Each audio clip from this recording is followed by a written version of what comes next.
Conciencia Bipolar.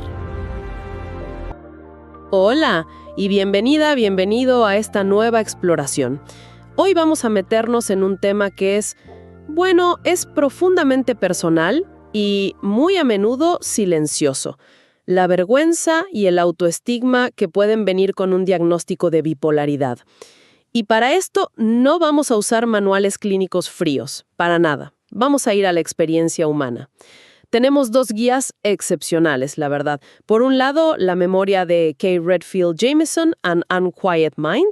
Es cruda, es valiente. Ella es una psiquiatra muy prestigiosa que vive con esta condición, así que nos cuenta el viaje desde adentro. Y por otro tenemos las guías de David Miklowitz, como The Bipolar Disorder Survival Guide, que nos dan un marco, compasivo y basado en evidencia para entender todo esto. Exacto. Nuestra misión hoy es entender de dónde viene esa vergüenza, validar lo increíblemente difícil que es esa lucha interna y, sobre todo, buscar una perspectiva que nos permita separar quién es la persona de la etiqueta de su condición. Así que, empecemos a desempacar esto. Lo primero que me impactó del libro de Jamison es una idea que es aterradora.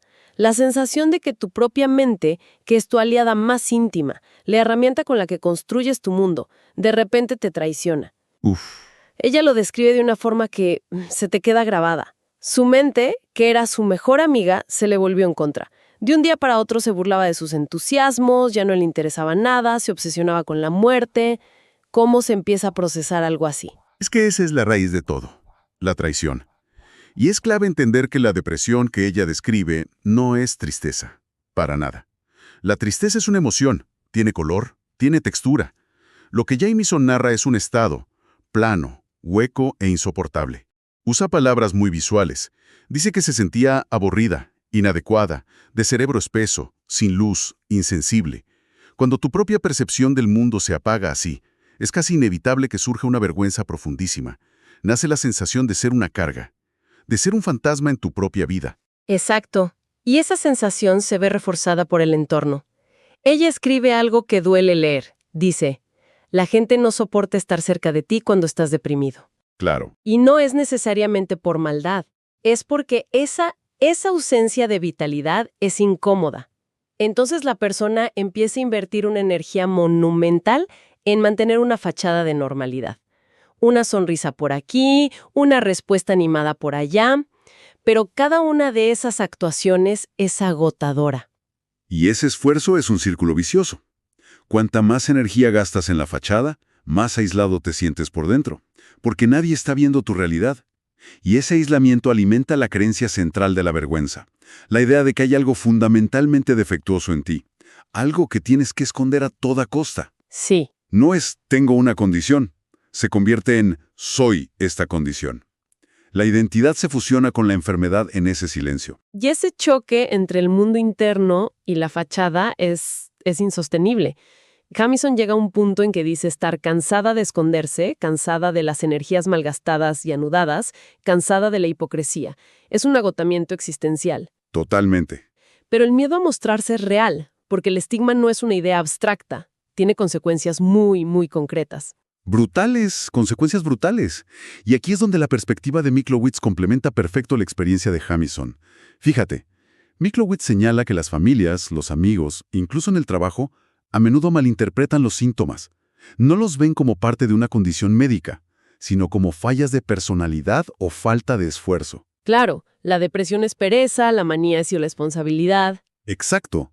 Se ve como una debilidad de carácter, una falla moral, no como una condición con una base biológica. Hay una anécdota en el libro de Jamison que es la ilustración más devastadora que he leído de esto. Es demoledora. Se lo cuenta a un colega y amigo cercano a quien ella apoda Mousehark. En un momento de vulnerabilidad le confiesa su condición y su intento de suicidio. Y la reacción de él no es empatía, no es preocupación. Él reacciona con lágrimas de profunda decepción. Es que es una reacción terrible. Pero lo peor es lo que le dice después. Le dice que su intento de suicidio fue un acto de cobardía. Uf. Esa palabra, cobardía, es la personificación del estigma. Revela una incomprensión total de la diferencia entre un acto de voluntad y el resultado de un sufrimiento que secuestra el juicio. Es el ejemplo perfecto de lo que Miklowitz llama interpretar los síntomas como fallas de personalidad. Es que no lo ve como el clímax de una enfermedad, sino como una decisión moral equivocada. Exactamente. Y no viene de un extraño, viene de un colega, un amigo, alguien que se supone que debería tener más herramientas para entender. Imagínate el mensaje que eso te envía. No solo estás rota, sino que además eres moralmente inferior. Claro. No me extraña que ella mencione su asombro al encontrarse con actitudes más asociadas a la Edad Media que al siglo XXI. Valida esa sensación de incomprensión total. Exactamente. Esa anécdota encapsula por qué la gente se esconde. Porque el riesgo de ser juzgado de esa manera es demasiado alto. El estigma no es solo que te miren raro, es que pongan en duda tu carácter, tu valentía, tu valor como persona. Hemos visto la lucha interna, el estigma externo. Y todo esto nos lleva a un nudo que me parece de los más complejos del tema. La lucha no es solo contra la depresión y el juicio de los demás. Es también una negociación con una parte de la condición que puede sentirse increíblemente seductora. ¿Ah, sí? Jamison describe su adicción a sus estados de ánimo elevados, a la euforia, la productividad casi sobrehumana, la sensación de que las ideas fluyen sin parar. Renunciar a eso, tratarlo, se sentía como renunciar a una parte vibrante de sí misma. ¿Cómo se navega esa pérdida? Es que ese es el dilema central. Y si conectamos con Miklowitz, él identifica esto como una de las razones más comunes para dejar la medicación. Y no es solo el estigma de necesitar un fármaco, es el deseo de mantener los periodos eufóricos. Claro. O la preocupación de que la creatividad sea sofocada. La persona se pregunta, si tomo esto, ¿voy a perder la chispa que me hace a mí? La que me permite trabajar 18 horas seguidas, la que me da ideas brillantes. Exacto, es una negociación con la propia identidad. Porque además, la sociedad glorifica esa productividad extrema, ¿no? Esa energía inagotable. La propia hermana de Jamieson le decía que estaba litiumizando sus sentimientos, que su alma se iba a marchitar con la medicación. Uf, qué fuerte. Es esta idea casi puritana de que el sufrimiento debe aguantarse y que la medicina es una muleta para los débiles. Totalmente. Esa visión del alma que se marchita le pone un peso moral enorme a la decisión de tratarse. Y aquí es donde la perspectiva científica es increíblemente liberadora. El modelo de vulnerabilidad-estrés que explica Miklowitz es clave. Propone que existe una vulnerabilidad biológica, genética, que interactúa con estresores del ambiente. Como la falta de sueño, el estrés laboral. Exacto. Un conflicto familiar. No es una cuestión de fuerza de voluntad. Es una cuestión de gestionar una condición médica para que esos estresores no activen un episodio. Ese cambio de marco es fundamental. Te libera de la culpa. Exacto. No elegiste tener esta vulnerabilidad, igual que nadie elige tener predisposición a la diabetes. Exacto.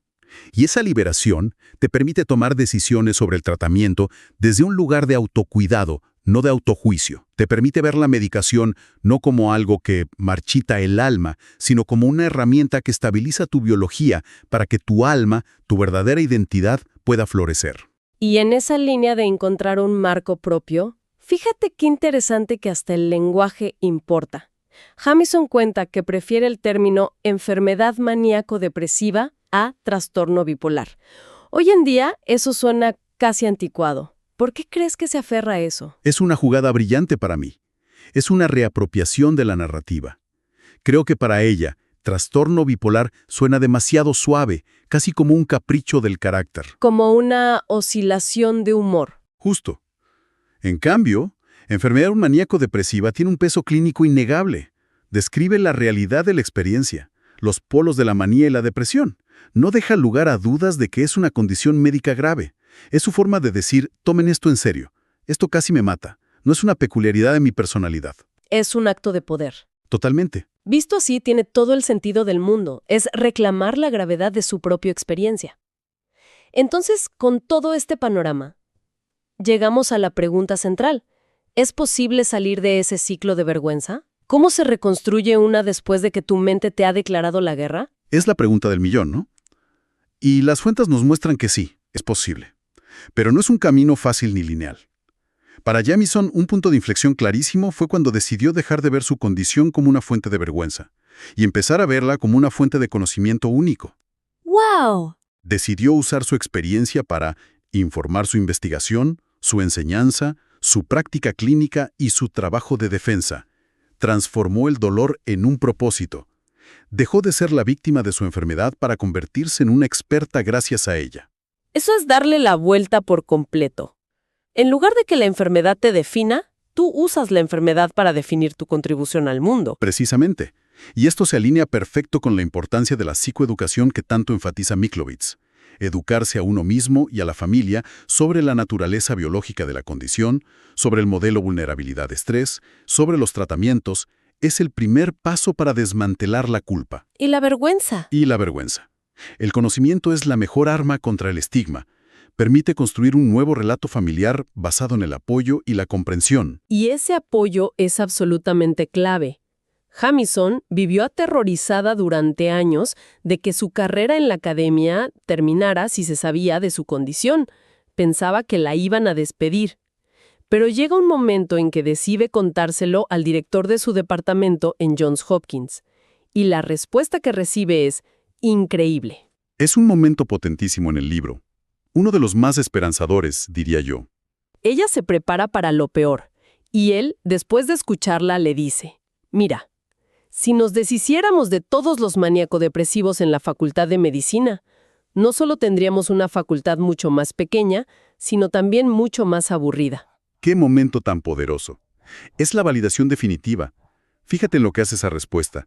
No es condescendiente, no es un pobrecita, es un reconocimiento. Exacto. Reconoce que esta condición, aunque es destructiva y peligrosa, a menudo está entrelazada con una gran energía, con creatividad, con una forma diferente de ver el mundo. No te define, pero es parte de la complejidad de quién eres. Es el antídoto perfecto a la reacción de Mouse Short. Es que le devuelve la dignidad. Le dice, no solo te aceptamos a pesar de esto, sino que entendemos que la complejidad que traes, en parte por esto, es valiosa. Eso lo cambia todo. En resumen, lo que estas fuentes nos muestran es que la vergüenza no es un síntoma de la bipolaridad. Es una respuesta profundamente humana a una experiencia interna que se siente caótica. Y sobre todo, a un mundo exterior que a menudo no la comprende y la juzga con dureza. Exacto. Pero también nos muestran que es posible desafiar esa narrativa de vergüenza. Es un trabajo activo. Al comprender la base biológica, se desarma la culpa. Al encontrar el lenguaje propio para describir la experiencia, como hace Jamison, se recupera el poder.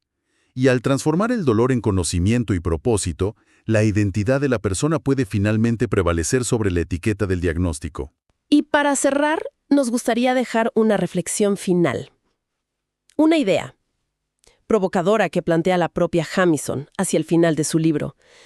Hablando sobre la investigación genética y la posibilidad de que algún día se pudieran eliminar los genes asociados a la bipolaridad, ella se hace una pregunta inquietante. Se pregunta si, al hacer eso, ¿no nos arriesgamos a crear un mundo más soso y homogeneizado? Uf, qué buena pregunta. Se preocupa por el destino de los tomadores de riesgos, de los artistas, de los líderes, de tantas figuras cuya energía y visión podrían haber estado ligadas a este temperamento. No lo romantiza, para nada, pero nos invita a pensar en esta condición no solo como una enfermedad a erradicar, sino como parte del complejo y a veces terrible y maravilloso tapiz de la experiencia humana. Una pregunta para seguir reflexionando.